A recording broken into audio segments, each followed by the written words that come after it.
Sejam bem-vindos ao Naturalmente Ansioso, um podcast onde partilhamos histórias relacionadas com a ansiedade. Podem ouvir este e outros episódios no SoundCloud, Spotify e Apple Podcasts, todas as quartas a partir das 10 da manhã e na Rádio Voz de Alenquer, todas as quintas às 8 da noite. E se gostarem, subscrevam o podcast, bem como a playlist Música para Ansiosos no Spotify. Obrigado e um abraço. Olá, Simão. Olá. Como é que tu estás? Ansioso. Ok. Começa bem. Tive de tomar um Victa antes de vir para cá. Tomaste um Victa antes de Não, vir para cá? estou a brincar. Mas isso era interessante se dissesse isso. Não, mas acabei de sair da minha sessão de psicoterapia psicanalítica. Portanto, é quase como tomar um Victa. É quase como tomar um Victa. Ok. Então pronto, vamos começar isto. Começando pelaquela pergunta básica que é: consideras-te uma pessoa naturalmente ansiosa? Sim, considero uma pessoa naturalmente ansiosa. Quando eu era novo, eu costumava dizer que era hiperativo, e era hiperativo quando era novo, tinha alguma medicação. E pronto, isso também sempre foi uma desculpa. Eu não posso porque tenho o sistema nervoso muito alterado, então eu não posso fazer isto ou aquilo. Então sempre fui uma pessoa ansiosa, mas não sofria de ansiedade, por assim dizer, não tinha ataques de pânico ou de ansiedade, simplesmente era nervoso. Uma coisa que me ajudou na altura foi, quando era mais novo, foi fazer desporto e yoga. Meditação ajudou-me, por acaso ajudou-me bastante a controlar o meu nervosismo. Então... Ok, então vamos fazer uma pausa. Que é... como assim começares a fazer meditação e yoga em novo? O que é que tu chamas, o que é que tu dizes em novo? Com que idade é que tu... Ou seja, eu comecei a fazer yoga com os meus pais e com a minha irmã, lá no Algarve. Okay. Sim, na altura começámos com Reiki e yoga e tinha por volta de 13 anos, 14. Alguém da tua família já tinha sofrido alguma coisa, alguma doença mental ou alguma coisa do género? O meu tio é esquizofrénico, mas não vem daí. Tanto que eu não sabia que ele era esquizofrénico, só me diziam que ele tinha tido um esgotamento, mas... Sim. Há pouco tempo é que eu consegui perceber finalmente, ele era esquizofrenia. Mas não, a minha mãe também é uma pessoa muito nervosa, mas ela não fazia yoga. Quem fazia era o meu pai e a minha irmã. Brutal. E estamos a falar em anos 90? Não, 2000 já na altura. 2000 já eu sou de 91. Sou uma criança. E pronto. Mas isso é incrível. Começares a fazer isso tão novo, não é? Uhum. O que me ajudou também bastante, se calhar até mais do que a yoga, foi a capoeira, que ainda hoje pratico. E pronto, comecei desde novo. Comecei logo com a capoeira. Então isso foi uma coisa que me ajudou bastante. Também porque a capoeira estimula-te bastante, não só a atividade física, mas tens também a parte da musicalidade e da história e não sei o quê. E interessar-me pela capoeira foi uma coisa que me ajudou a controlar bastante. Ok. Eu, por acaso, eu fiz aqui uma coisa, eu comecei isto de uma maneira assim muito ativa e energética e dinâmica, mas eu esqueci-me de fazer aqui uma pergunta muito importante, que é: quem é o Simão? Apresenta-te. Bom, é difícil, pá. Eu sou uma pessoa normal. Neste momento... Não, mas o que é que tu fazes? O que é que tu gostas de fazer? Sim, neste momento sou trintanário no hotel. Ou seja, sou a pessoa que está... Para as pessoas que não sabem o que é trintanário, tu já sabes o que é, porque conheces. Sim, mas sim.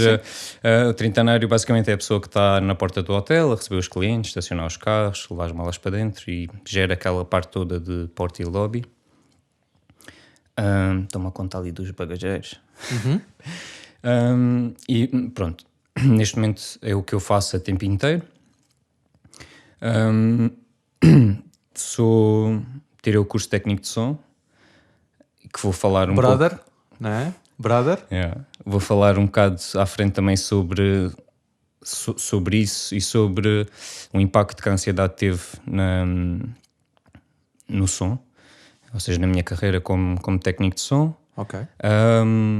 Também falarei um pouco sobre, porque sou instrutor de mergulho, apesar de não fazê-lo a tempo inteiro, também foi uma coisa que me ajudou bastante com a ansiedade e que pretendo falar também. És um jovem muito multitasking, não é? Sim.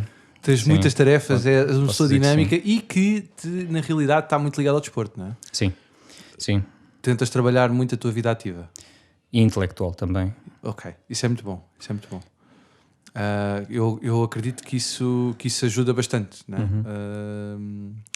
Dá-nos mais informação e poder para conseguir resolver as adversidades da vida. Então, perante isto, diz-me como é que... Ou melhor, não é como, é que... Quando é que tu tiveste o teu primeiro ataque de pânico? Em que tu tiveste consciência de... Ok, então... para falar sobre isso, eu vou regredir um bocado e vou falar como eu era antes. E como é que tu chegaste até ali, não é? E como cheguei até ali. Pronto, basicamente era um puto skater. Join the club!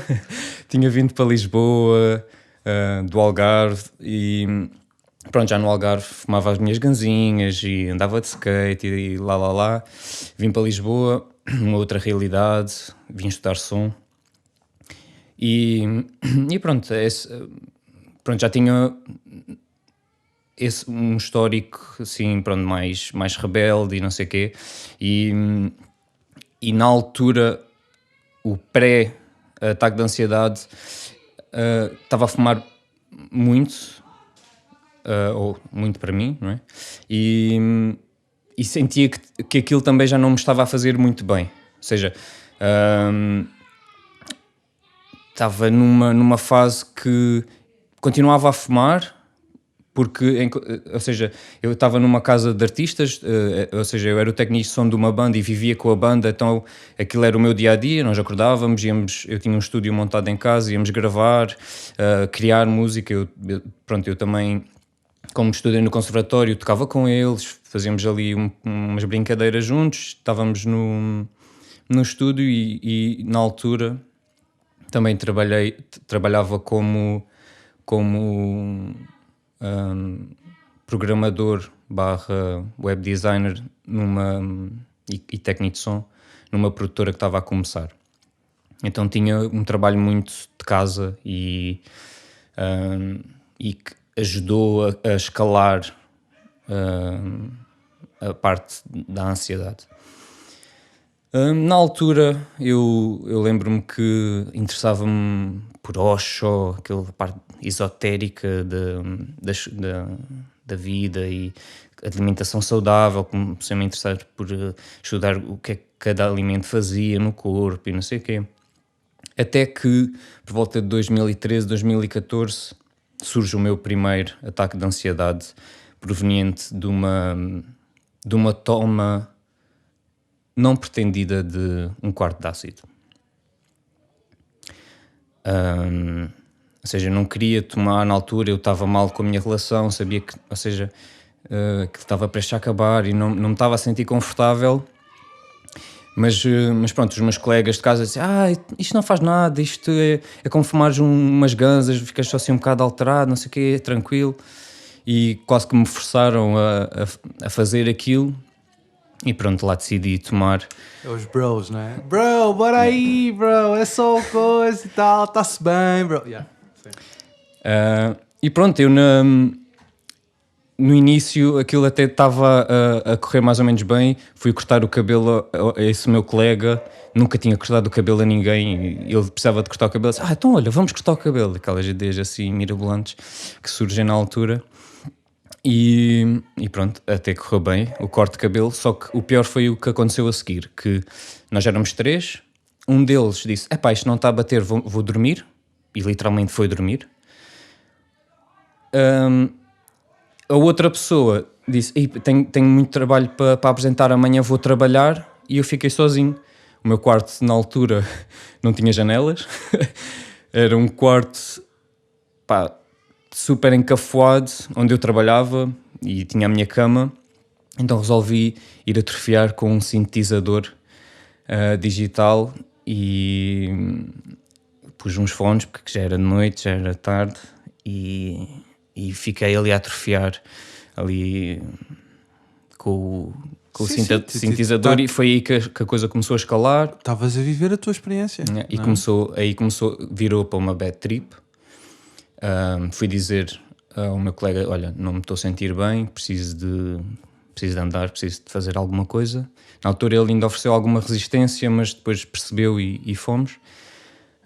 Fomos andar, fomos. Aconteceu-me uma coisa nesse dia que eu fiquei, não, estou mesmo a alucinar, que depois percebi que não, porque tirámos uma foto e percebi que não era alucínio, mas que vi pela primeira vez na minha vida um duplo arco-íris. Ou seja, que já estava, o sol estava a nascer, nós fomos para o Mirador da Graça, e eu de repente olho para o céu e vejo um duplo arco-íris e eu, what the fuck, que é isto? Isto já quase de manhã, não? Sim, isto deviam de ser 6 da manhã. Ok. Eu com o meu cabelo comprido e a minha bicicleta pasteleira, azul. Ok. Numa trip de ácidos. Mas pronto, até aí estava tudo bem, mas até que nesse mesmo mirador, logo a seguir esse tal duplo arco-íris, surgem os pensamentos suicidas. Ok. Eu começo numa introspeção da vida, perceber que tudo o que eu estava a fazer não fazia sentido. O meu trabalho, estava a trabalhar numa produtora que aquilo, já me estava a dever imenso dinheiro na altura, ficou-me a dever, sei lá, 3.000 euros na altura, ou seja, ele não me pagava. Estava ali em casa a gravar e é fixe, mas não me mete o pão na mesa. A minha relação estava uma porcaria, para não dizer uma merda, e pronto, é aquela... Podemos falar aqui abertamente, asneiras, estás à vontade. Ok. E pronto, ou seja, eu aí experienciei que, o facto das drogas pesadas exponenciarem os nossos medos e a nossa parte mais obscura e as coisas que não estão bem resolvidas exponenciarem a um nível elevadíssimo e pronto. Não aconselho a quem esteja com coisas por resolver e não esteja confortável no momento a tomar drogas pesadas. Foi por isso que eu nunca as tomei. Imagina, eu não sou contra, ok? Não sou nada contra. Grande parte dos meus amigos já tomou em alguma circunstância da vida. Entretanto, a maior parte deles hoje já não toma. Pronto. Mas já tomou em circunstâncias da vida em que eu assisti a eles a tomarem, mas eu preferi sempre nunca tomar, porque tinha medo disso, estás a ver? Porque nunca tive completamente resolvido dos meus problemas e da minha cabeça, e tinha sempre medo que aquilo mandasse para uma bad trip, assim, uma grande loucura. E alguns deles até diziam, mas isto tem tudo a ver, tipo, se tu pensares que estás bem, tu estás bem. Estás a ver? Imagina, se tu pensares que tipo, a vida é maravilhosa e não sei o quê, tu também vais transparecer isso para a tua trip. Portanto, a trip vai correr bem. E se a trip correr mal, só tens é que abraçar a trip. Não podes ter medo da trip, tens é que abraçar a trip. Só que não é bem assim, né? Pois, tu não controlas. A questão é essa, porque imagina, eu não sei, não é? Eu não sei porque nunca tomei, mas sempre tive medo disso, de quando chegasse ali àquele momento, pensar, ok, pronto, agora estou aqui e agora? Né? Então decidi sempre nunca ir por esse caminho. Mas lá está, já cuidei de amigos em situações de bad trip, e percebo que não, ou seja, depois de ver as reações deles, aí percebi, não me vou meter nesta merda, porque eu percebi que não é, imagina, não é nada demais quando tu estás a ver de fora. Estás a ver? Agora, para aquela pessoa que está a viver aquilo, meu, deve ser tipo horrível, Yeah. horrível. Eu só pensava, não, pronto, ok, eu não me quero meter nisto, estou aqui para ajudar no que for preciso. Pá, mas, ou seja, ter assistido a isso deu-me esta vontade de, ok, não, pronto, já percebi, não vou mesmo meter nisto. E pronto, eu estava a dizer que tu não controlas isso, ou pelo menos eu não consegui controlar isso. Pois, exato. E antes também nunca tinha tomado, foi a primeira vez. Portanto, estás a ver, foi a primeira vez. E a última que tive uma experiência assim com drogas pesadas. E pronto, não foi a melhor. Mas, e a partir daí, o dia seguinte, mas já pronto, agora, só para... Pronto, o engraçado é que isto tudo foi exponenciado no dia seguinte. Ou seja, porque as pessoas dizem, no dia seguinte é depressão. É que nem foi isso. O que aconteceu no dia seguinte é que, ou seja, eu vivia com 5 pessoas na altura estava só com 3, mas a minha casa também era um habitáculo que costumavam coabitar 10 pessoas. Pois é. Ou seja, nós éramos 5, mas estavam sempre lá imensas pessoas. Ok. E essas outras tantas tinham ido para um festival, que era o Freedom, e voltaram no dia seguinte. Sendo que uma delas estava com uma moca gigante de muita coisa. Não sei o quê, mas incluindo esses mesmos ácidos. Mas misturado com outras coisas, sei lá, ketaminas e outras coisas, não sei. Sei que aquilo resultou num mix que ele estava completamente fora de si. E uma coisa que me marcou bastante era ele dizer: eu não estou maluco. Eu sei escrever o meu nome, eu não estou maluco. Dá-me um papel. E punha-se lá a escrever aquilo tudo cheio de gatafunhos, o nome. Conseguiu acertar no nome. Mas, ou seja, isso teve um impacto. E ele ainda por cima foi a dormir comigo. Ou seja, eu acabei por ficar a tomar conta dele. Eu não sei bem como é que isto sucedeu.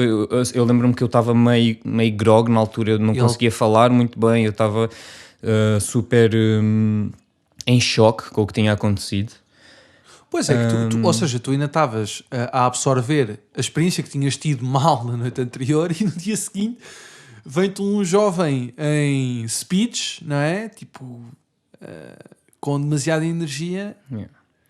E dizer que no carro ele tentou abrir a porta para se jogar e sério? cenas assim. High on drugs mesmo. Aquilo estava muito hardcore e isso foi o que ainda me assustou mais.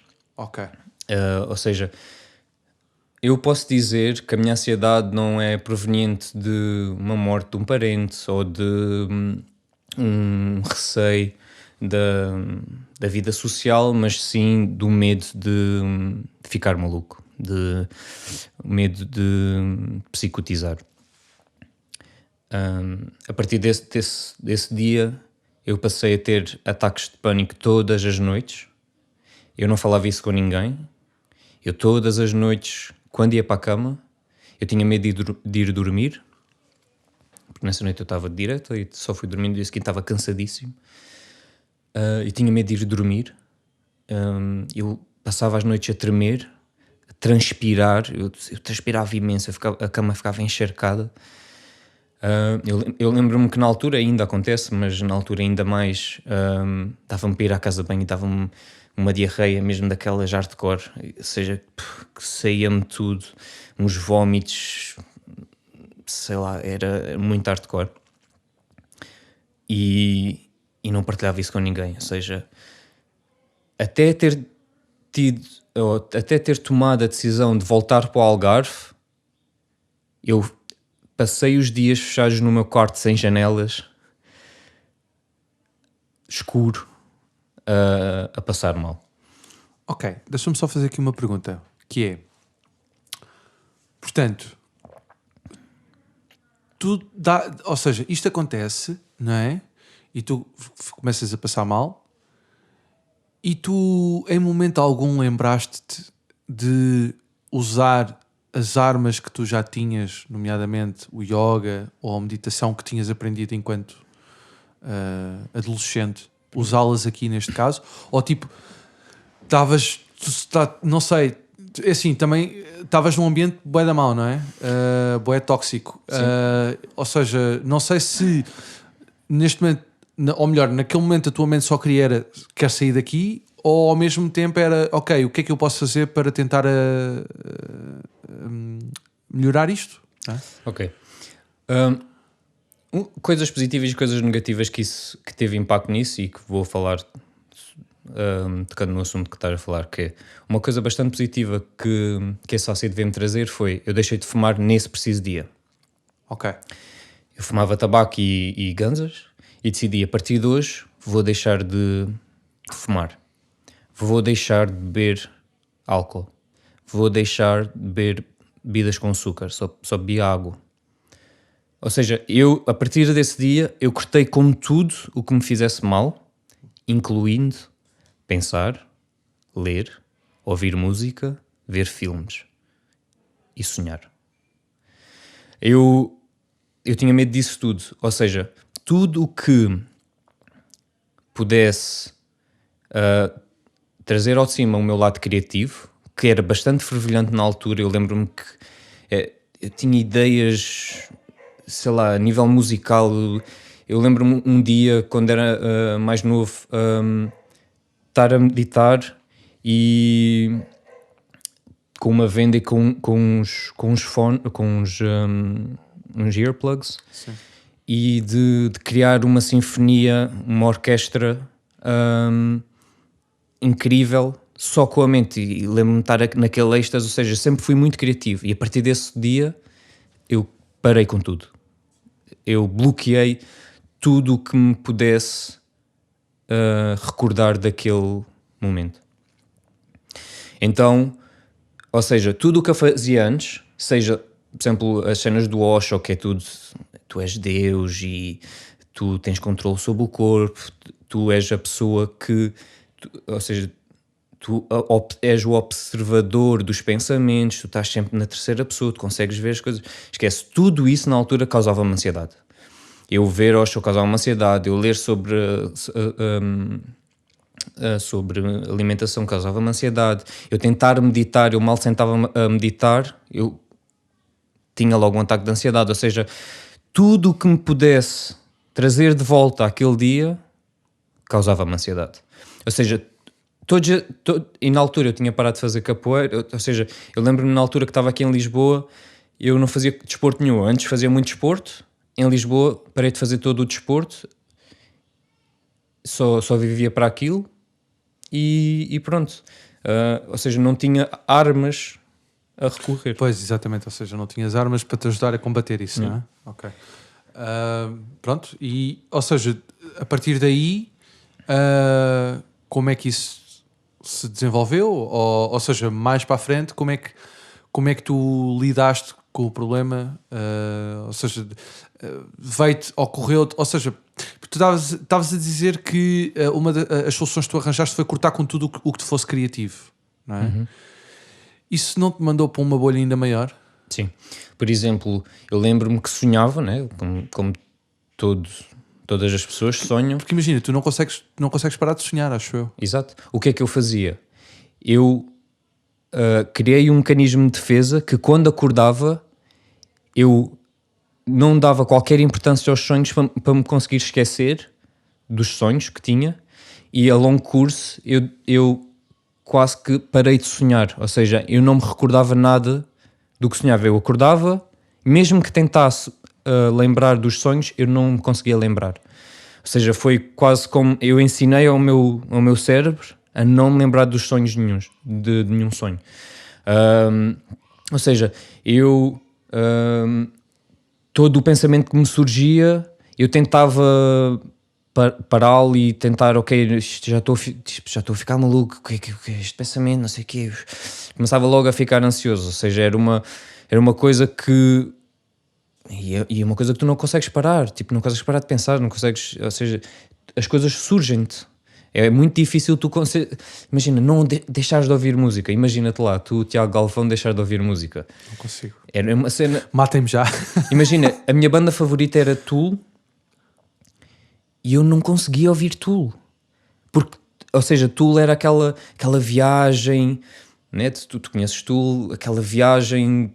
Conheço muito mal, na realidade. Não, mas pronto, tu conheces, sabes que Sim. pronto, é aquele... Sim. aquele Sim, ou seja, rock psicadélico, é rock sinfónico, ou seja, que é demasiado... Sim, não é bem psicadélico, mas pronto... Que é muito trabalhado, tem muito... E eu não conseguia ouvir Tool, não conseguia... Doors, só de pensar que eles compunham em ácidos... Em ácidos. Isso dava comigo, é maluco. Pois, ou seja, tu criaste um trauma... Sim, com drogas. Com drogas, ok. Ou seja, e tudo que remetesse para as drogas, automaticamente fritavas, não é? Porque era o teu trigger.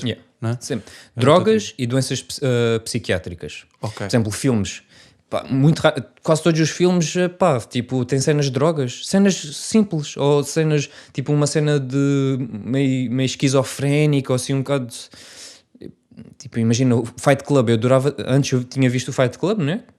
Antes do episódio. E era impensável eu conseguir ver Fight Club, por exemplo. Ok. Eu cheguei ao cúmulo, isto já mais lá para a frente, de ter um ataque de ansiedade a ver A Pequena Sereia. Isto é um bocado ridículo, né? As pessoas não podem se rir, mas... Não, atenção, nada do que é dito aqui é ridículo. Sim, mas... Estás a ver? Porque imagina, isto são coisas que nós passamos, pá, porque temos que passar. Estás a ver? Exato, pronto. exato. É o que é. Estás a ver? Não vale a pena a gente aqui... Pá, são coisas que muitas vezes a gente não se orgulha, como é óbvio, né? Ninguém se orgulha de passar maus momentos, mas fazem parte do crescimento. Portanto, não há nada aqui que envergonhar. Portanto, imagina, tu passaste vergonhas a ver A Pequena Sereia. Imagina, ou vergonhas não, tiveste um ataque de ansiedade, desculpa, a ver A Pequena Sereia. Eu tive ataques de ansiedade a tentar ver programas ou filmes sobre... ou melhor, eu não conseguia ver filmes que não fossem aqueles filmes de domingo à tarde. Estás a ver? Qualquer filme que me fizesse pensar um bocado mais, eu associava logo à ansiedade. E logo isso trazia-me um ataque de pânico. Portanto, imagina, é a mesma coisa. Tudo o que a gente associa que possa ser um trigger para disputar a ansiedade, pá, a gente tenta eliminar, não é? A gente tenta não usar. Portanto, são coisas que acontecem, são fases. Eu lembro-me de esse ataque de ansiedade, por acaso. Eu por acaso, nisto, eu costumo criar uma diferença entre ataque de ansiedade e ataque de pânico. Ataque de pânico, sim. Eu sempre ouço falar de ataques de pânico e nunca ouvi ninguém falar muito de ataque de ansiedade. Então, eu costumo diferenciar os dois. Ou seja, ataque de pânico é aquele que tu perdes completamente o controle de ti e do teu corpo. E ataque de ansiedade acho que são os preliminares do ataque de pânico. Ou seja, acho que não chega até ali ao ataque de pânico. Mas pronto, eu lembro-me de estar a ter isso é um episódio que está bem presente na minha memória. Eu lembro-me de estar a ter um ataque de pânico na altura, que era bem forte. Não estava a conseguir ter controle de nada. E o que é que eu me lembrei? Vou para o computador e vou tentar ver se está alguém online. Isto eram tipo 4 da manhã. Vou tentar ver se está alguém online para conseguir conversar com alguém. Não conversar sobre isto, mas conversar. Sei lá. Pois, para te fazer esquecer do problema. Abstrair da situação. Sair dali. E lembro-me que um amigo meu, o serial, ele estava online. E eu assim, ei, estás online? E ele, incrível, olha, eu preciso mesmo de falar. Não lhe disse o que eu estava a acontecer, preciso mesmo de falar. Importas de falar comigo? E ele por acaso também era programador. E lembro-me que ele falava sobre... Ele disse-me, eu estou aqui a programar uma cena que me pediram e também estou a precisar de ajuda, então trabalhamos os dois aqui juntos nisto. E então pronto, fiz direta a trabalhar com ele, ali conversar, a trabalhar, porque eu não conseguia trabalhar. Eu estava tão a tremer e não sei o quê, estava todo a tremer na cadeira, eu não conseguia escrever. Tipo, eu escrevia o que conseguia e aquilo, tipo, eu nem conseguia pensar. Mas pronto, lá fui falando sobre as coisas, não sei o quê, e depois lá para as 9 da manhã, 10 da manhã, que já não aguentava mais, lá conseguia adormecer. Ok. Ok, e agora diz-me, passando um bocadinho aqui mais para a frente, como é que isso quando é que isso mudou, por assim dizer? Ou seja, assim. quando é que tu decidiste ou melhor, reconheceste o teu problema, não é? Ou reconheceste que era um problema e decidiste ir procurar ajuda? Pronto, eu na altura, como disse, eu estava em Lisboa e estava a procurar o máximo sair dali, porque eu na altura eu criei um trauma, uma aversão a Lisboa. Ou seja, porque tudo em Lisboa fazia-me lembrar daquele episódio. Aquele então dia, não é? eu tive que ir Aquele para o dia Algarve. fatídico. Ok. Fui para o Algarve. De certa forma, eu não conseguia dizer à minha família o que é que tinha acontecido, né? Podia dizer, olha, tomei um ácido. Acho que eles não iriam reagir muito bem, então não disse nada, simplesmente disse que estava muito ansioso. E lembro-me da minha mãe dizer, então, mas estás ansioso com o quê? Então tu tens uma namorada, tens uma casa, tens um carro, tens tudo, tens aqui os teus pais, porquê que estás ansioso? Pá, e é uma coisa, eu não consigo te explicar, dizer, pá, eu não sei, não te consigo explicar isto. Claro, eles nunca vão perceber.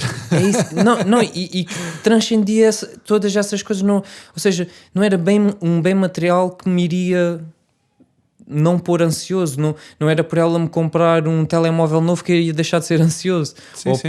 por isto ou por aquilo, não era o dinheiro que iria me deixar de ficar ansioso. Então isso também foi uma batalha um tanto ou quanto dura na altura, tentar fazer com que eles percebessem isso. Na altura, e depois eu lembro-me que decidi ir a um psicólogo lá no Algarve. Por tua iniciativa própria? Sim. Ok, Sim. boa. Eu pesquisava muito na internet durante o dia, porque os problemas era sempre durante a noite. Na noite é que aquilo vinha tudo. Pois, Vinha ou seja, avalanche. ok, porque imagina, tu durante o dia andavas bem? Tipo, Minimamente bem. A fazer o teu trabalho, ou a trabalho, ou a fazer as tuas coisas. Sim, porque, ou seja, eu em Lisboa, ainda quando estava em Lisboa, o que me fazia mal era, por exemplo, o pessoal estava sempre lá em casa a fumar ganzas, estava tipo a casa sempre cheia a fumar ganzas, não sei o quê, Sim. e isso não me fazia nada bem. Então eu afastava-me disso, ia para o meu quarto, mas acabava por me refugiar ali no quarto e estar ali sozinho. Pois, e não falavas com ninguém, Não falava com ninguém, ou seja, todo aquele ambiente não era, ajudou. não era saudável. Pois não era saudável de maneira alguma. Eu lembro-me que na altura, isto foi, ou seja, foi o que arruinou um bocado a minha carreira como técnico de som. Eu na altura ainda tinha alguns trabalhos, ainda cheguei a ser técnico assistente do TMN ao vivo, ainda quando era no Armazém F, cheguei a gravar umas videoarts para uns artistas plásticos, não sei o quê, umas curtas-metragens, só que até que surgiu, eu já não estava a estudar e houve um realizador que foi à ETIC e perguntou se conheciam algum técnico de som que recomendassem, não sei o quê, e recomendaram o meu nome. Então basicamente era para ir um mês pelo Lamego gravar 4 documentários. Morar em Lamego, não era em Lamego mesmo, era numa aldeia chamada Pertaruca, e gravar 4 documentários. Um sobre o diabo, outro sobre uma aldeia abandonada, outra sobre o Carnaval de Lazarim, que é o carnaval mais antigo de Portugal, que tem os diabos, os demónios de Lazarim. E o quarto documentário, eu já não me recordo qual era o quarto, mas pronto, sei que estes 3 eram. E o assunto diabo, isso mexia imenso comigo, porque era o diabo, aquela cena, eu ouvir aquelas histórias das pessoas que ao fim e ao cabo eu acho que aquilo era tudo devido a uma alucinação devido à espiga do centeio, quando ela está quando está úmida e fora da época. Acho que quando as pessoas comem têm alucinações. Então elas alucinavam com coisas que vinham, que era o diabo que vinha, não sei o quê, e depois na altura eles contam histórias que os pais e os avós contavam, na altura das invasões napoleónicas, quando vinham os cavalos e não sei o quê, que isso eram os demónios que vinham buscar. Ou seja, eram só histórias assim do Arco da Velha e tu ouvias aquilo, como é que é possível isto? Ok. E eu, com os meus fones, meu microfone a gravar, ouvir aquele som ali bem dentro do meu cérebro, todas aquelas histórias, a viver aquilo. E eu lembro-me que na altura andava super ansioso. Eu todas as noites tinha que ver um filme para adormecer. Eu sei que esse realizador ficou com uma péssima impressão minha, porque eu andava lá feito zombie, porque a ansiedade... Eu não tomava medicação nenhuma na altura, nunca tomei medicação regular. A única coisa que me tinham passado foi o Victan, o famoso Victan. Também? Por isso é que eu fiz na bocada... Ok, desculpa. Ok, agora sim, faz sentido. Não, estou a brincar. Mas sim, passou-me o Victan em SOS. Caso tivesse a ter um ataque severo de ansiedade para tomar um Victan, que eu morria de medo em tomar o Victan, porque, ou seja, era uma droga. Pois. É. Se fores a pensar, era uma coisa que causava dependência. Exatamente. E eu não queria ficar dependente daquilo. Então eu evitava ao máximo tomar aquilo. Eu estava-me ali a pelar toda, a transpirar e não queria tomar o Victan. Até que chegava uma altura que quando aquilo já estava ali a tremelicar e já não conseguia fazer mais nada e pronto, lá punha o Victan debaixo da língua e pronto. Mas eu evitava ao máximo tomar aquilo. E pronto, eu estava estava em Lamega a gravar esses 4 comentários, super ansioso. Lembro-me de ir comprar chá de hipericão para ver se acalmava e não sei o quê. E pá, tipo, eu sei que ele ficou com uma péssima impressão minha, tanto é que depois de gravar aquilo ele nunca mais me dirigiu a palavra. Okay. Nós estamos contas e ele nunca mais me dirigiu a palavra, nunca me disse o que é que tinha feito, o que é que não tinha feito com aquilo, se tinha lançado, se não tinha lançado, se precisava de edição, nunca me disse mais nada. E eu sei que a partir que ele ficou a pensar, este gajo é maluco da cabeça, não quero mais nada com este gajo, tipo, este gajo deve ser esquizofrénico, uma merda assim, esquece, não quero mais nada com este gajo. Hoje em dia arrependo-me bastante, olho para trás e penso, perdi. Não perdeste nada. Alguma coisa, mas acho que ganhei bastante. É isso. Ou seja, eu acho que e voltando à tua pergunta, eu acho que todo este episódio do ácido e a ansiedade e tudo mais, pode-me ter tirado muita coisa durante um longo período da minha vida, ou seja, toda a minha criatividade, ou seja, a minha mente estava acorrentada e não se conseguia libertar, mas veio-me dar maturidade e veio-me ensinar bastante sobre a vida e sobre como controlar a mim mesmo. Hoje em dia, pá, sinto-me feliz por conseguir finalmente, e pouco a pouco, depois fui vendo filmes, fui vendo música, não sei o quê. Na altura no Algarve eu comecei a fazer mergulho, o que me ajudou também bastante, apesar de no início ter sido bastante atribulado. Pois é isso que eu te ia perguntar, porque imagina, tu fazes mergulho a apneia ou... Não, mergulho com garrafa boticha, não é? Com garrafa. Pois, porque imagina, eu por exemplo, eu quer dizer, não é... Agora, falando assim, não sei, se calhar no momento iria-me dar ansiedade, não sei. Mas, ou seja, o facto de pensar que vais estar debaixo d'água, com pressão, com uma botija de água, alguma coisa pode falhar e tu estás a metros de profundidade. O problema não é alguma coisa falhar, é porque quando tu começas a mergulhar, tu começas a ter o curso e não sei o que, tu começas a perceber que alguma coisa ali pode dar para o torto e nunca é de falhar alguma coisa. Imagina, se tu vais muito rápido para a superfície e alguma coisa pode acontecer de mal. Pois. Então, ou seja, isso ensinou muito a ter autocontrole. Exato. Eu fazia mergulho com o meu melhor amigo e ele acompanhou-me durante essa jornada do mergulho e a ultrapassar várias etapas. Por exemplo, eu lembro-me que a primeira vez que fui fazer um mergulho profundo, fomos a uns barcos afundados, estavam a 30 metros de profundidade. Eu estava a descer, aqui em Portugal a visibilidade é muito má. Num dia ótimo, tipo um dia por ano tens tipo 10, 15 metros de visibilidade. O resto tens ali tipo 8, 5, um dia mau 3. Tu a 30 metros de profundidade não vês puto. E o que é que aconteceu? Nós vamos descer por uma corda, sem ver nada, verde. Aquilo era as 50 sombras do verde. Tipo, verde, escuro, claro. Pá. Até que chego lá em baixo, assim, porra, nunca mais chegamos ao barco. Eu estou a olhar para o meu computador de mergulho, já estávamos tipo a 25 metros de profundidade. E eu disse, nunca mais chegamos ao barco. Supostamente a corda vai dar à proa, tipo, isto tem que chegar. Basicamente, a corda estava laça Ou seja, ela não estava esticada e nós fizemos um abaular e quando finalmente estamos a chegar ao barco, eu encontro tipo a parede do barco, não sei o termo técnico, mas pronto, vejo um barco enorme à minha frente, entrei em pânico e não consegui mais, tive que voltar para cima. Pois, e depois eu disse logo... Ok, neste preciso momento, na tua cabeça, quando tu vês o barco e pensas, foda-se, onde é que eu me fui meter?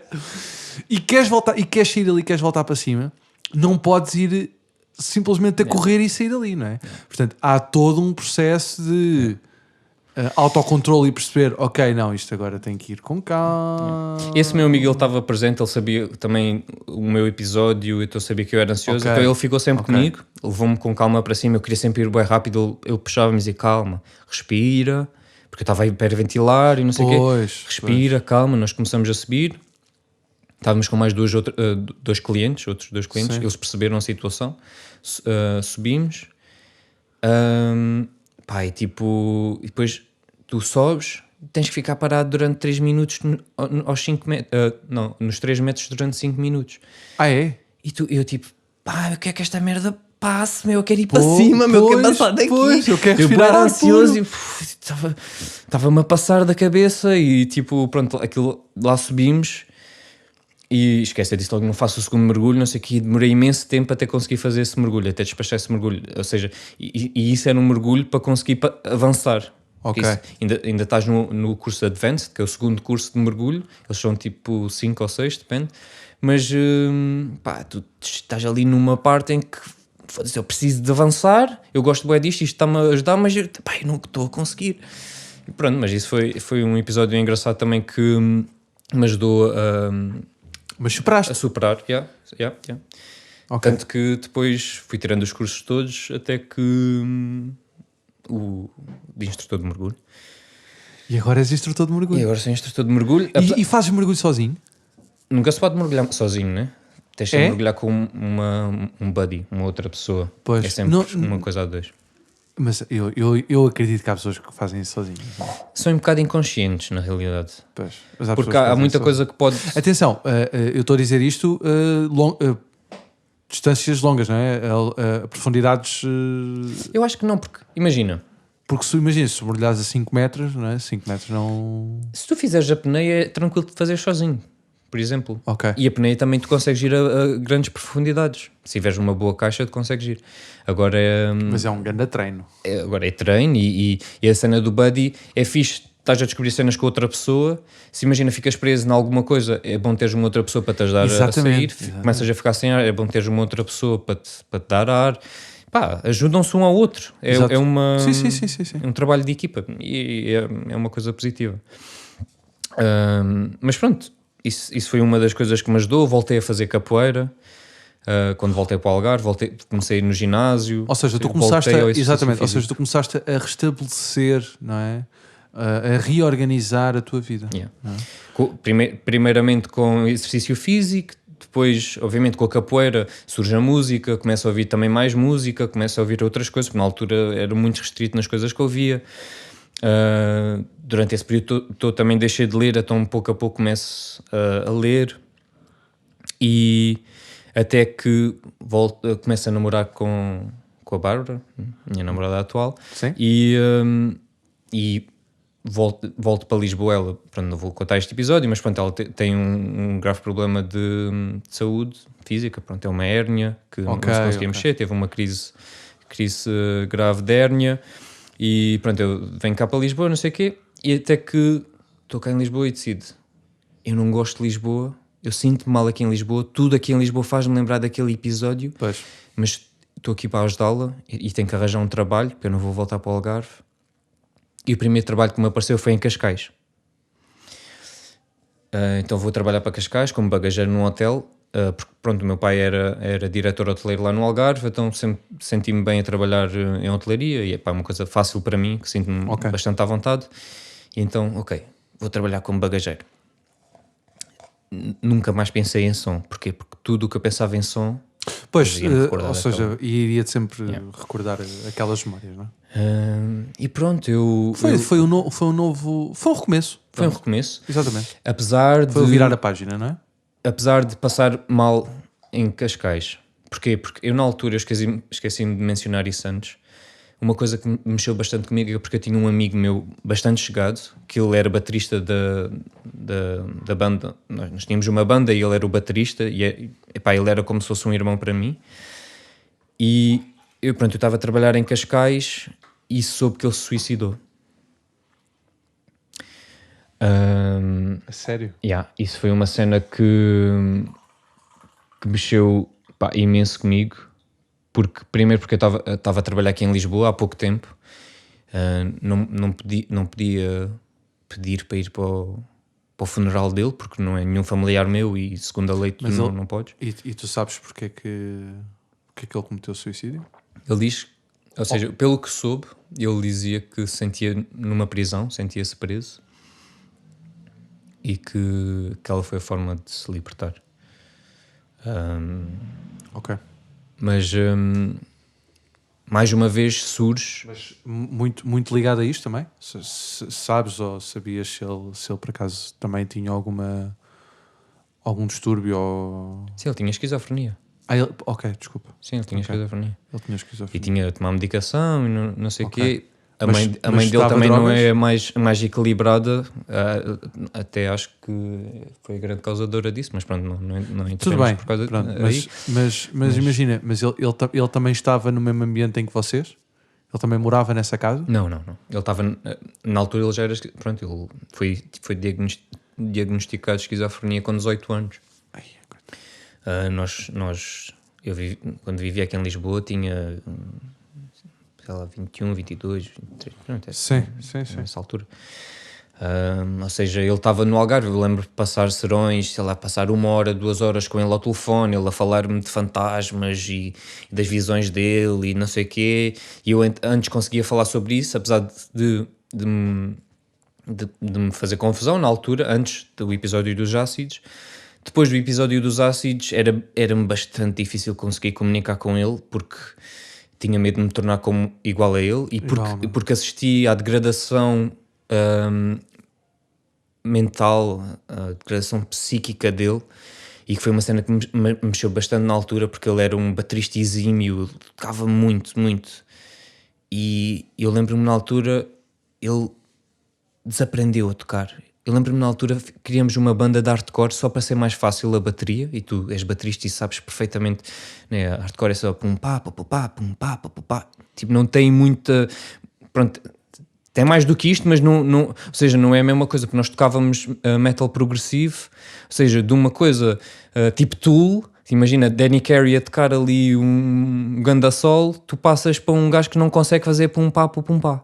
Pois. Ele não conseguia fazer isso. Eu lembro-me perfeitamente e tenho isto gravado na minha memória, o nosso guitarrista a ir para a bateria, a ensiná-lo a tocar bateria.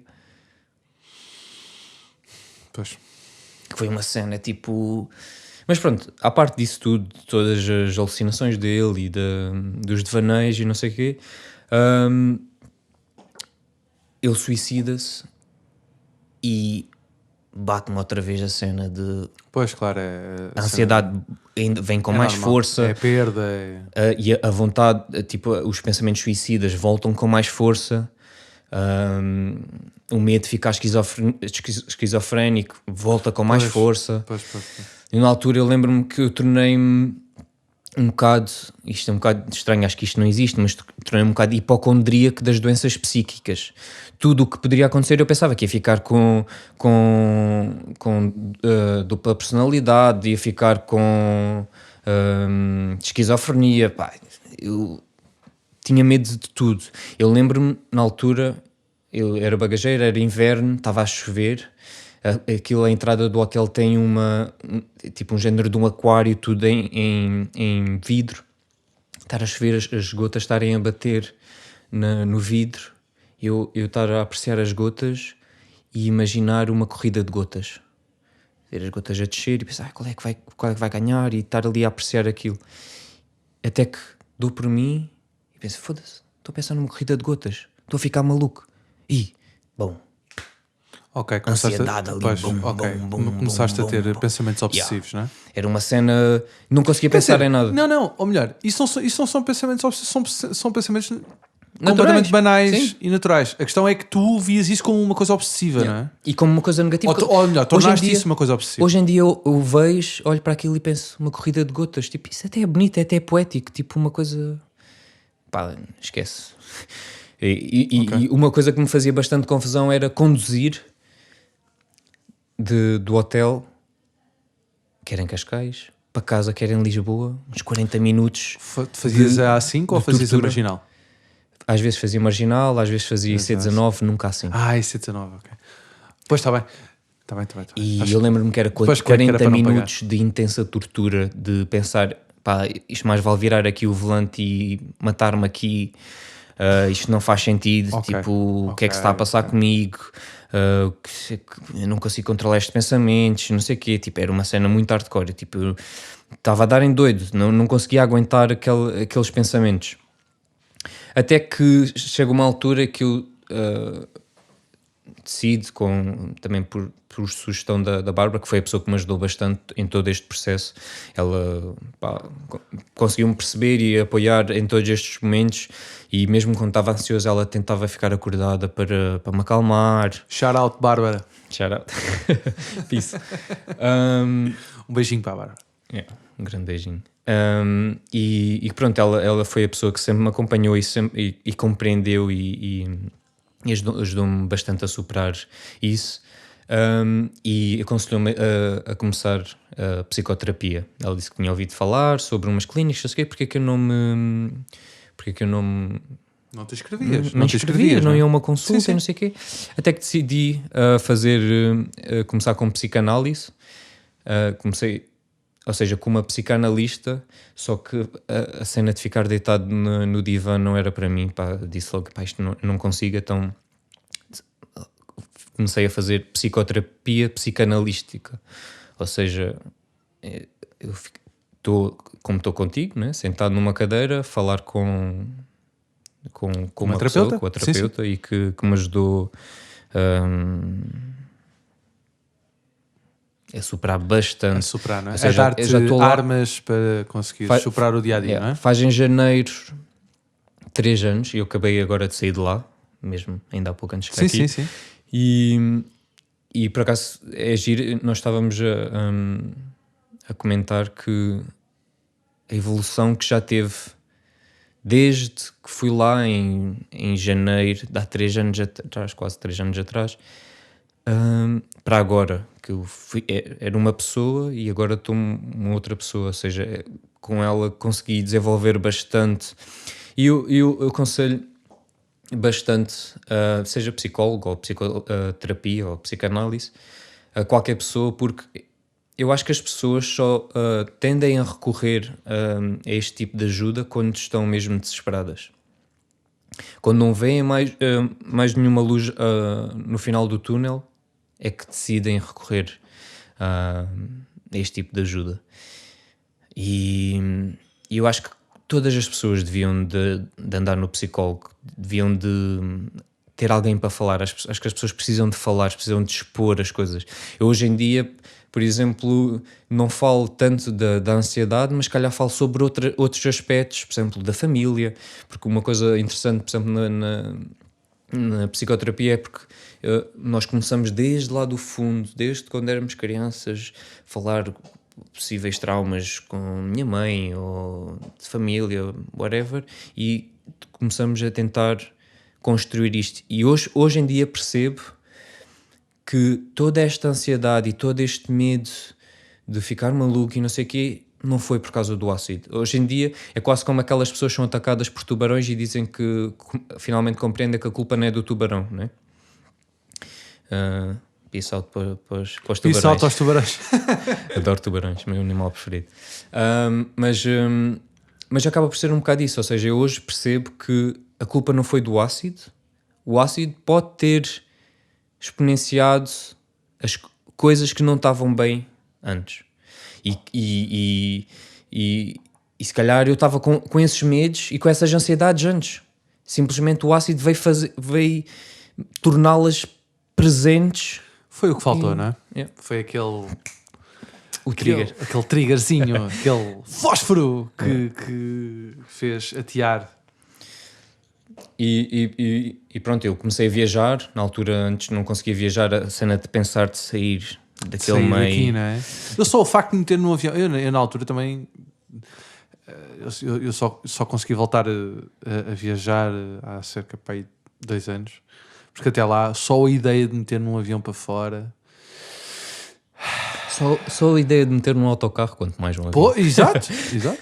Só a ideia de meter num autocarro ou num transporte público era tipo. Mesmo no metro, eu durante Metro, 2 anos e meio tipo, só andava de carro. Que era o único sítio onde eu me sentia seguro. Não conseguia andar em mais nada. Mas apesar, ou seja, eu até vejo... em Ubers, eu tive ataques de pânico em Ubers. Estou a falar sério.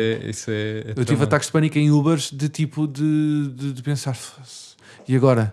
E agora para onde é que eu vou? Isto me dá aqui um ataque. E pronto, enfim. Yeah. Mas, por exemplo, eu tive um episódio na minha primeira viagem com a Bárbara. Nós, destino romântico, aquele casalinho, tipo, começa agora há pouco tempo, e fomos para Roma. Hoje em dia cidade bastante populosa, hein? Mas tem graça. Mas é bom, pronto. Mas tem graça que, por exemplo, eu não ficava ansioso com as pessoas. Pois é isso, é que a tua cena não era social, não é? Portanto, por exemplo, todos os episódios que eu ouvi do teu podcast, as pessoas falam muito de sentirem ansiedade quando saem à rua e verem pessoas. Eu não sentia ansiedade por isso. Pois. Ou seja, eu sentia ansiedade com uma coisa ainda pior, que era pensar em coisas. Ou seja, não importa se há lá pessoas ou não, eu posso estar sozinho, mas desde que pense, bum. Pois. Desde que exista alguma coisa que me faça lembrar, bum. Ou seja, tu estás sozinho ou estás num sítio com 100 mil pessoas é igual. É igual. Eu até às vezes acho que preferia estar com pessoas. Não sei. Ok. Agora penso mental, não é? porque eu penso, se calhar tem coisas para me distrair deste pensamento que eu olho, vejo, não sei o que, se calhar distrai-me. Mas lembro-me, por exemplo, em Roma, aconteceu-me, logo no primeiro dia, ou seja, não foi logo quando chegamos, no dia seguinte, nós fomos comprar pasta de dentes, um supermercado lá ao pé onde estávamos a dormir, e sabes que as pastas de dentes costumam ter uma película de plástico a proteger. E nós fomos comprar aquela pasta de dentes. Acho que é metal. É aquelas... metalizada, se bem que acho que ela é plástico. Mas é pronto, plástico, sim, pronto, ok, não interessa. Sim. E aquela pasta não tinha. E eu fiquei... Foda-se. Meteram ácidos dentro da pasta de dentes. Eu não posso lavar os dentes porque meteram ácidos dentro da pasta de dentes e eu vou começar a alucinar e não sei o quê. E porque tinha visto não sei Sabes onde... que eu às vezes também penso nisso. Às vezes, eu sou sincero, eu às vezes penso nisso. Porque eu lembro-me... Imagina, nós somos os dois do mesmo ano. E eu lembro-me que... Não me digas que era dos 5. Não era dos 5, era de uma aventura. Mas é uma aventura, é isso mesmo. Que punham diamantes dentro da pasta. Exatamente, foi por causa disso. Exatamente. Eu contei isso à minha namorada, à Bárbara, e ela ficou tipo, mas que houve um raio... episódio de uma aventura em que eles punham cenas lá dentro. E havia um gajo maluco que injetava uma merda dentro do iogurte. Dos iogurtes. Exatamente. E esta merda, eu às vezes dou para mim no supermercado e às vezes eu olho para as coisas e penso assim, eu tenho se alguém andou aqui com uma seringa. E esse foi o meu dilema. A espetar uma merda qualquer. Às vezes penso nisto, meu. Epá, é estúpido, mas é a nossa infância. O que nos marcou... não é estúpido. Isto foi uma referência que nos foi dada e que, por algum motivo, não é? A gente vai buscá-la. Mas houve... Foda-se. Foi exatamente isso. E tu não estás a ter noção. Eu passei aquelas férias... Era tipo uma ansiedade. Eu lembro-me que fomos comer um hambúrguer incrível. A Bárbara adorou aquele hambúrguer. O hambúrguer era incrível. E eu não consegui desfrutar daquele hambúrguer só por pensar que as pessoas tinham posto merdas no hambúrguer. Porque o sítio era assim meio alternativo, com grafites na parede e não sei o quê. E todas as coisas eu pensava que as pessoas... Era uma conspiração. Era tudo uma teoria da conspiração. Tinham posto coisas ali, ácidos e não sei o quê, e eu ia tomar aquilo e ia ficar todo alucinado e não sei o quê. Até, vê lá que eu cheguei ao cume e sei que a Bárbara ficou bastante ofendida com isso. Até porque ela expressou na altura. Nós somos, por acaso, bastante abertos nisso. Quando sentimos uma coisa que não gostamos, somos bastante abertos a dizer um ao outro. E eu lembro-me que fiz uma pergunta que foi se ela era capaz de me minar. E sei que isso mexeu bastante com ela na altura. Ou seja, eu perguntei no meu medo de poder, ou seja, de perder o controle de alguém colocar alguma coisa na minha bebida ou na minha comida que me pudesse alterar. Sim. E no meio do meu medo eu não racionalizei que aquela pessoa é a pessoa que me ajuda e que está ao pé de mim e que me tem ajudado bastante ao longo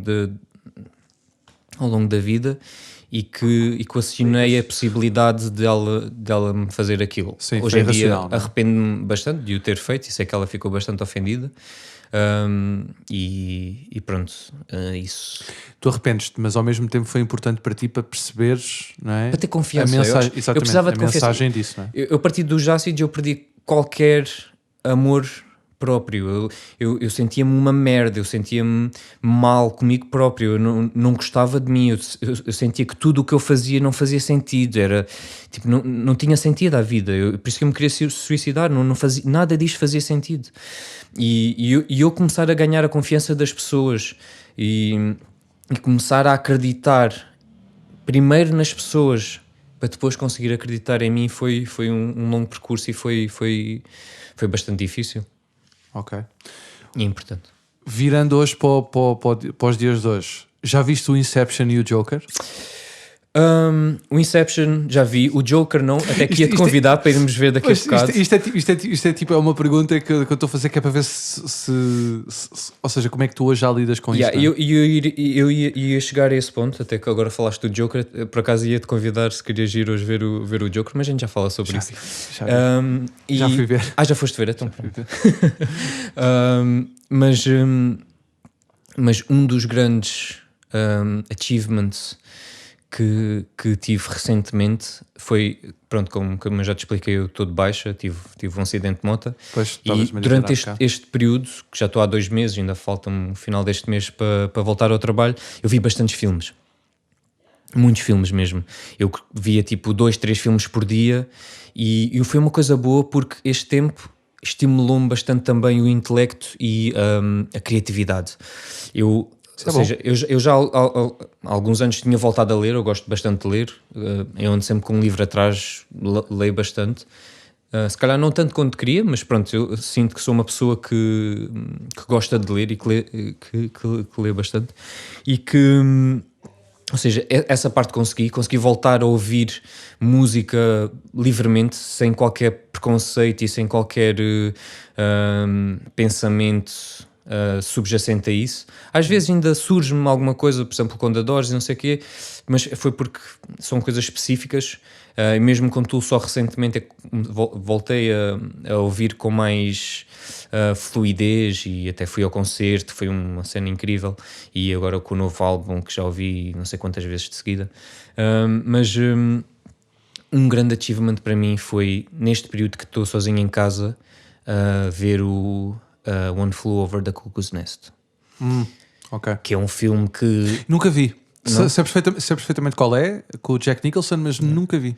E que é um filme que para mim, há 2 anos atrás, era completamente impensável ver, e que eu disse, não, caralho, tipo, eu vou conseguir ver esta merda. E vi. E não fiquei assim ansioso, assim... Fiquei um bocadinho, ou seja, sentia que aquilo estava, aquele fervilhar aqui dentro, não sei o quê, mas tranquilo, consegui lidar com aquilo. Por exemplo, filmes que ainda não consegui ver, Enter the Void.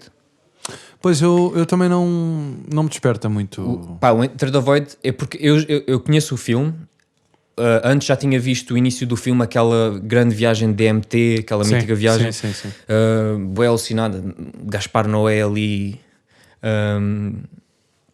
puro e duro, e esse ainda não consegui vê-lo, mas consegui ver, por exemplo, o Love dele, que também tem drogas e pronto, mexeu-me também comigo na altura. Okay. Mas pronto, há filmes que ainda ambiciono vê-los, tipo Donnie Dark, Enter the Void, não sei o quê, que... Has de lá chegar, não é? Tipo, já consegui o One Flew Over the Cuckoo's Nest. Pronto, é isso. Hoje vou conseguir ver o Joker. Vais hoje ver o Joker? Yeah. Tenho confiança em conseguir vê-lo. Também é uma coisa que me deixa assim um pouco reticente, mas vou conseguir vê-lo. Não vais reticente. Não? Vê. Obviamente, é assim, quando este episódio passar, o filme já deve estar em DVD. Mas, para todos os efeitos, é um filme que retrata muito a questão mental, mas pá, é um filme brilhante. É um filme brilhante. Eu acho que está acho que as doenças mentais estão super, ou melhor, estão muito bem retratadas ali. E sobretudo a maneira como a sociedade as vê. Acho que é muito isso. Ao fim e ao cabo, ainda hoje, acaba por ser acabam por sofrer um bocado do preconceito, eu acho. Sim. As pessoas não conseguem entender muito bem. Muito isso, sim. Que ali é um bocado não estou aqui a fazer qualquer tipo de spoilers, nem quero, mas é muito isso, ou seja, retrata muito a maneira como a sociedade vê os malucos, estás a ver? Ou as pessoas que sofrem de uma condição mental.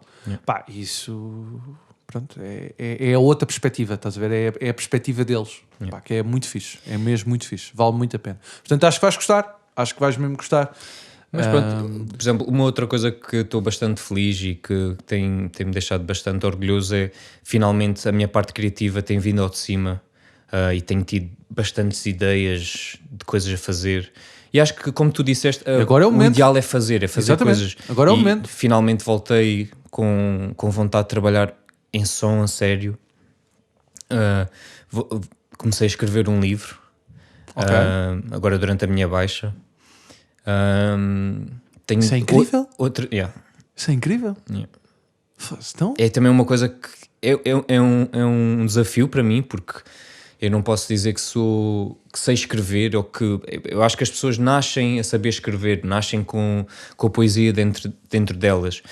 Mas há pessoas que podem aprender com música, há pessoas que nascem com a música dentro delas e outras pessoas que aprendem a música. Podem, se calhar, não ter aquele groove, aquela cena tipo lá dentro, mas que aprendem a tocar. Mas que aprendem a tocar, exatamente. E que podem aprender a ter esses sentimentos, ou seja, estimulam esse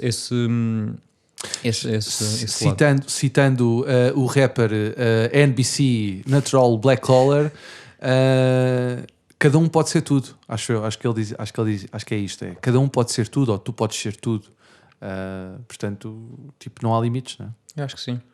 E daí eu gostar sempre de fazer imensas coisas. As pessoas hoje dizem, tu não te focas só numa coisa, gostas de fazer isto, gostas de fazer aquilo. Eu gosto de fazer. Eu sempre fui assim, eu gosto, quando era pequenino gostava de jogar a bola, gostava de jogar ténis, gostava de capoeira, gostava disto, gostava daquilo. Hoje em dia é para a parte mais intelectual, ou mais isto ou mais aquilo, mas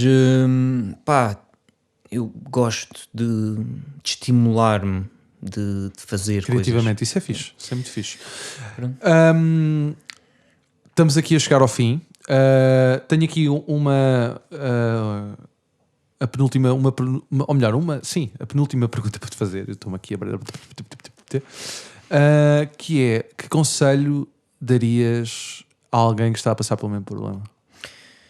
Como já mencionei anteriormente. Exatamente, já falaste aqui anteriormente, é só reforçares essa ideia. Eu acho que as pessoas, e não só para as pessoas que estão a passar por um mau momento agora, como mencionei, eu acho que todas as pessoas deviam de procurar alguém para falar.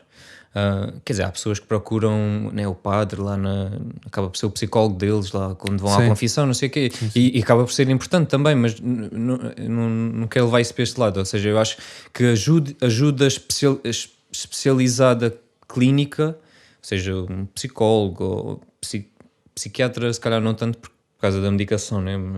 Mas pronto, mesmo psiquiatra ou psicanalista ou psicoterapeuta ou whatever, ajuda bastante a compreender-nos, a desmistificar-nos, ou seja, ajuda as coisas exteriores, mas principalmente a nós próprios, a conseguirmos perceber quem nós somos e as nossas coisas.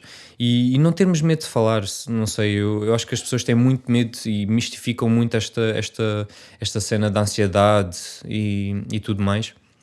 E acho que não deve ser mistificado. Eu acho que é uma coisa que está subjacente a todos nós, está presente em todos nós, uns mais, outros menos. Uns, se calhar, é exponenciada com trabalho ou com a morte de um doente querido ou whatever, mas eu acho que a ansiedade é um fator presente na vida de qualquer um. Então eu acho que uma coisa bastante importante é procurar ajuda. E outra coisa que me ajudou é respirar, que aí já remete um bocado à meditação. Por exemplo, costumo fazer um exercício de respiração que é inspiro em 5 segundos, aguento 4 e expiro em 7. E isso acaba por entrar também um bocado, ou seja, na parte da meditação e na parte do mergulho, porque eu sei o que é que isso está a fazer, ou seja, está a reduzir o teu nível de dióxido de carbono no corpo e está a aumentar o nível de oxigênio. Isso vai fazer com que te acalmes e ajuda-me bastante. A mim, eu lembro-me que houve uma altura que eu fazia isso 3 vezes e pá, E era o suficiente, não é? relaxava-me imenso e às vezes era o que me bastava para conseguir adormecer. Pronto. Não que a noite não fosse atribulada e Claro. sempre tive acordava bastantes vezes durante a noite, nervoso e não sei o quê, mas isso ajudava-me bastante a... Isso é um bom método. relaxar. Isso é um bom método. Ou seja, como é que é? Respiras em 5, ou melhor, aguentas 5 segundos. Inspiras em 5, aguentas 4 segundos e expiras em em 7. 7. Ok. Boa. Que é para libertares mesmo todo o dióxido de carbono que tenhas, não é? Até não conseguires mais. E outra coisa é controlar, ou seja, uma coisa bastante importante é tu ouvires a tua respiração, concentras-te nela, tipo, Sim. concentras-te em inspirar, a aguentar, ali, sentes ali o teu coração a batimento, latejar, não é? ali, tum. Na altura às vezes costuma estar tum. Sim. E depois tu expiras e quase que quando expiras num pace certo, em que tu devagarinho vais deixando, tu, às vezes consegues sentir o teu batimento cardíaco a reduzir, e isso é uma cena, tu conseguires concentrar nisso, é uma cena que ajuda bastante. Ok. Para terminar, pronto, tu disseste-me que ao longo desta conversa que das coisas que tu me cortaste foi a música. Portanto, eu vou-te perguntar, isto agora, pronto, esta pergunta já é para uma coisa, para uma situação de vida mais recente. Como é que música é que tu uses, ou melhor, que tu uses, não, que tu ouças para te ajudar nos momentos difíceis, a ultrapassar os momentos difíceis? Ou que estilo, não precisas dizer. Eu sou bastante eclético na minha escolha musical, eu isso de tudo. Tanto tu podes chegar à minha casa e está a dar um funk. Quando eu digo funk, pode ser um funk tipo James Brown. Sim. Ou pode dar um funk brasileiro, tipo estar ali a dar gaiolas popozudas. Ok. Tipo, pronto, assim, num espelho máximo. Ou pode estar a dar música clássica, como pode estar a dar bossa nova, jazz. Eu ouço de tudo, ou metal, ou hip hop. Ouço de tudo. Então, ou seja, há músicas que ouço mais que outras. Por exemplo, quando quero... estou-me a sentir assim mais baixo ou mais nervoso, por exemplo, uma coisa que me alegra bastante é pôr tipo James Brown ou Tim Maia. Ou seja, para dançar, não é? Aquilo, tudo o que te mande... aquele groove, aquele jogo de cintura dá logo... energia fora. Dá ali um êxtase que me deixa animado. Mas às vezes eu sei que... é saudável as pessoas sentirem-se tristes e, por exemplo, preciso-me encontrar de um Cartola. Sim, aquela deixe-me ir. Precisa andar. Epá, essa música é incrível. É linda. Essa música é incrível. Ou seja, há uma coisa... Essa música retrata muito aquilo que muitas vezes nos falta. Que é, a gente precisa estar tristes e saber o que é estar tristes para depois conseguir encontrar não é a segurança, mas encontrar a resolução. E é por isso que eu digo que se calhar... Essa música é incrível. Posso gostar de uma coisa alegre para me puxar para cima, mas que também é importante essa parte de saber estar triste e saber lidar com isso. Ok. Simão, olha, eu digo-te, eu curti mesmo bué desta conversa. É importante para mim. Pronto, e olha, para mim também foi. Curti bué, porque foste a primeira pessoa que vem com uma história de ansiedade que não seja ansiedade social, porque normalmente que é aquilo que afeta mais as pessoas, e a mim inclusive, é a ansiedade social. Adorei. Gostei mesmo muito desta conversa. Obrigado. Cheers. Pronto, e vemo-nos no próximo episódio. Até lá. Até lá.